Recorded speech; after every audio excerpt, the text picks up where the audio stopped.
La ilma lana illa ma 'allamtana innaka antal alimul hakim.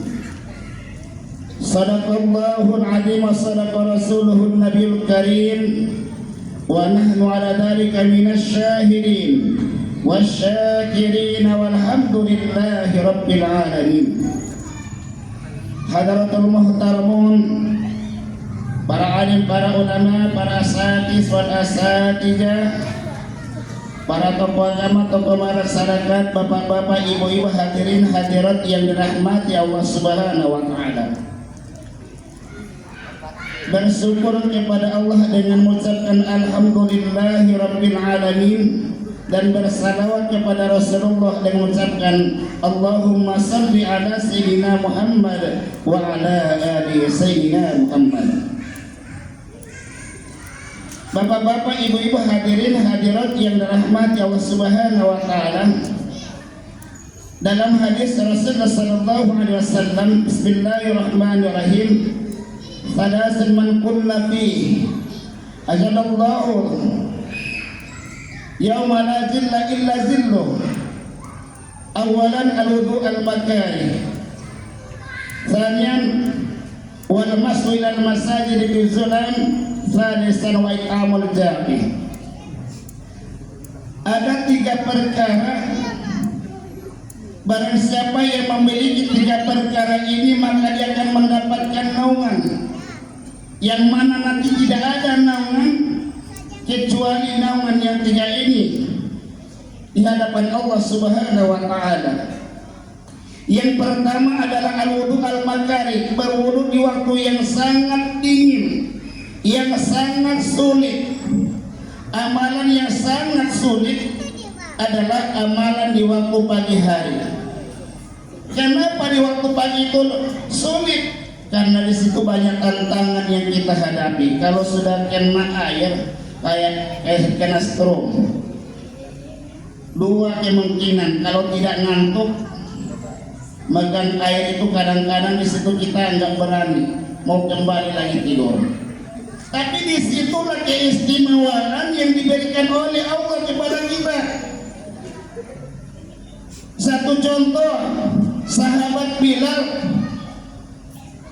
amalannya sedikit tapi luar biasa di hadapan Allah. Suatu hari Rasulullah bertanya kepada sahabat Bilal, setelah sholat subuh dipanggil oleh Rasulullah, wahai Bilal, kemarilah. Ada apa ya Rasul? Ketika saya di Isra Mi'rajkan, saya dengar suara terompamu. Amalan apa yang kau lakukan sampai saya dengar suara terompamu? Itu baru terompanya, belum amalan-amalan yang lain. Lalu sahabat Bilal ini menjelaskan, wahai Rasulullah, amalanku tidak banyak Rasulullah, saya cuma wudu aja Rasul, saya sempurnakan wuduku. Setelah saya berwudu dengan sempurna, saya tidak berkata apa-apa kecuali hanya mengingat kepada Allah. Banyak kadang-kadang Bapak Ibu amalan kita sia-sia. Setelah kita wudu kadang-kadang kita ngomong masalah dunia, padahal di situ amalan yang sangat luar biasa. Selama kita setelah kita berwudu langsung kita ke masjid tidak ngomong apa-apa, Allah ampuni dosa kita, Allah jamin kita masuk surga. Tapi kadang-kadang kalau udah ketemu kawan ngomong gibah, oh gimana sih anukum, akhirnya hilang keberkahan di situ. Padahal di situ banyak keberkahan yang kita dapatkan.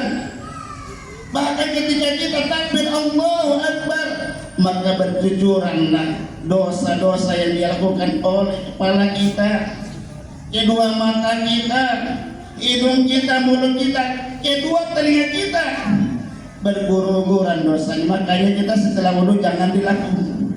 Kenapa? Nanti suatu saat di hari kiamat akan dikumpulkan orang-orang yang betul-betul suka berwudu, yang suka mendawamkan wudunya di dunia. Nanti wajahnya berseri dan bercahaya. Untuk itu kata Rasulullah, biar cahaya itu terus, maka lakukanlah berwudu dengan sempurna. Amalan Bilal begitu. Setelah dia berwudu, langsung dia sholat sunnah wudu. Dia tidak pernah batal wudunya. Mau tidur pun wudu, mau kemana saja wudu. Bahkan manfaat wudu itu di samping itu, kalau ada seandainya orang yang menjalani kita, tapi kalau kita sudah wudu, menengok wajah kita itu baru baik. Jadi apa? Jadi senang nengok kita. Apalagi kita kan suka marah-marah sama anak. Obat yang paling mujarab adalah wudu dengan sempurna. Insya Allah iblis tidak akan mendekati kita. Tapi sudah wudu kok masih juga marah-marah. Udah. Kalau kita waktu kita berdiri masih marah juga sudah wudu. Posisi kita berdiri duduk. Masih juga marah waktu duduk. Berbaring masih juga udah tinggalkan. Jangan di situ juga. Nanti dipancing lagi sama setan, akhirnya apa? Meledak-ledak, terjadi yang tidak kita inginkan. Kemudian yang kedua, wal masjid dan masajid bizulan, berangkat ke masjid waktu yang sangat gelap, waktu subuh hari. Ada satu cerita Ubaidillah, seorang buta, pernah bertanya kepada Rasulullah, ya Rasulullah, aku ini kan buta ya Rasulullah, apakah ada keringanan buat aku biar tidak salat berjamaah? Tidak ada. Biarpun matamu buta tapi kamu kan mendengar. Ya Rasulullah, salat. Tidak ada cerita. Berangkat ya. Berangkat dari rumah, secara tiba-tiba di perjalanan jatuh. Bajunya kotor. Kalau kita barangkali kalau jadi terus sekali udah nggak mau sholat lagi. Kenapa? Baju kotor. Tapi yang namanya Ubaidillah ini, biarpun bajunya kotor, tapi dia masih punya istiqomah mau sholat berjamaah lagi. Pulang dia ganti baju, jatuh lagi di tempat yang sama. Tapi niat untuk sholat berjamaah masih ada, muncul pada dirinya. Dia ganti lagi, kemudian berangkat lagi. Secara tiba-tiba muncul seorang kakek bawa obor. Sini muda, ya di sini saya tonton. Akhirnya tuntunlah sampai ke masjid. Sampai di depan pintu masjid terjadi dialog. Sebenarnya kayak gini siapa sih? Kok mau menuntun saya ke sini? Ketika saya ajak masuk ke masjid, kok kakek nggak mau. Sebenarnya kakek ini siapa? Besok-besok aku tidak mau lagi beda bersama kakek kalau kakek sendiri tidak mengenalkan diri. Oh, kalau begitu saya kenalkan. Wahai pemuda, saya ini adalah iblis. Ketika kamu tadi jatuh yang pertama, tapi niatmu mau sholat berjamaah, masih muncul pada waktu itu, Allah mengampuni dosamu. Kemudian kedua kali jatuh kamu di tempat yang sama, tapi masih ada istiqomah dari mutul sholat berjamaah, Allah ampuni keluargamu. Kalau seandainya ketiga kali saya jatuhkan kamu tidak aku tuntut, mungkin satu kampung yang punya dosanya itu aku tidak rela. Iblis juga kadang-kadang memang kalau dilihat baik, tapi yang sedihnya Bapak Ibu, tidak ada masalah kita selalu menyalahkan iblis. Kadang-kadang saking gondongnya sama anak, langsung dibuat apa? Iblis katanya. Astagfirullah. Padahal iblis itu cuma nakut-nakuti kita, tidak pernah memaksakan dirinya. Tapi dia bikin kita was-was saja. Tapi yang kita takutkan adalah setan yang nampak, yang berwujud manusia. Itu yang bahaya. Pas kita mau ke masjid berangkat, cara tiba-tiba ada kawan, bentar lagi ya lah, kan belum komat. Menit lagi lah, udah komat, udah kan masuk ke satu rumah, yang kedua rakaat belum lewat. Kenapa? Iblis yang nampak. Kalau macam ini enaknya dia apain? Disembur. Ini setan yang nampak ya apa? Sedangkan yang apa aja cuma bikin was-was kita. Kita bacain pun a'udzubillahi minasyaitonir rajim enggak juga berangkat. Kenapa? Iblis yang nampak. Bapak Ibu yang dirahmati Allah Subhanahu wa taala. Lalu amalan yang sangat baik. Orang yang suka sholat berjamaah, sholat isya, seolah-olah dia telah beribadah kepada Allah separuh malam. Barang siapa yang sholat berjamaah di waktu subuh, berjamaah dengan penuh keikhlasan, seolah-olah dia telah beribadah satu atas satu malam suntuk itu adalah amalan orang yang dulu. Kalaupun seandainya kita amalkan itu, Allah tinggikan derajat kita, Allah murahkan rezeki kita, Allah jaminkan rezeki kita. Kenapa orang yang nunggu sekarang kita lihat jam 4 sudah buka, kita belum buka? Padahal yang mengamalkan itu adalah kita. Kenapa kita tidak marah pada Allah? Kadang-kadang waktu apa, ya Allah ampuni dosa yang murah rezeki, baginya jam 7 gimana Allah kabulkan? Padahal Allah sudah janjikan buat kita kapan? Saya belum subuh kita sudah disuruh berangkat ke masjid. Tujuannya apa? Untuk mencari keberkahan.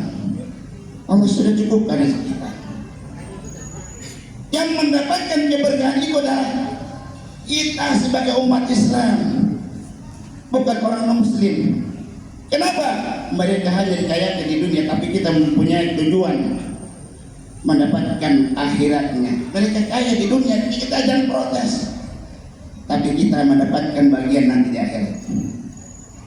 Bapak-bapak, ibu hadirin yang dirahmati Allah Subhanahu wa taala. Kemudian yang ketiga, wa'amul jahil, memberikan makan kepada orang yang lapar.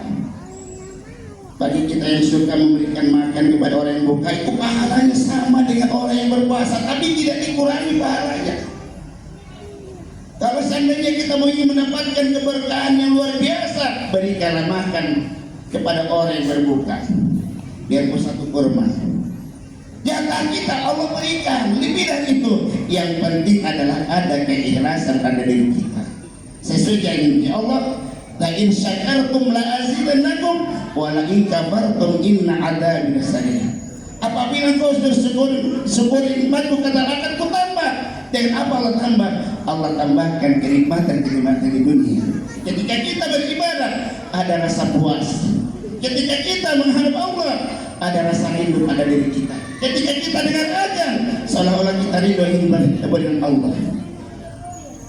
Bapak-bapak, ibu hadirin yang dirahmati Allah Subhanahu wa taala. Itulah tiga, mudah-mudahan dengan 3 poin ini, mudah-mudahan kita adalah termasuk orang yang mendapatkan naungan Allah Subhanahu wa taala. Terima kasih atas segala perhatiannya. Mohon maaf atas segala kekurangannya. Wabillahi taufiq wal hidayah. Wassalamualaikum warahmatullahi wabarakatuh.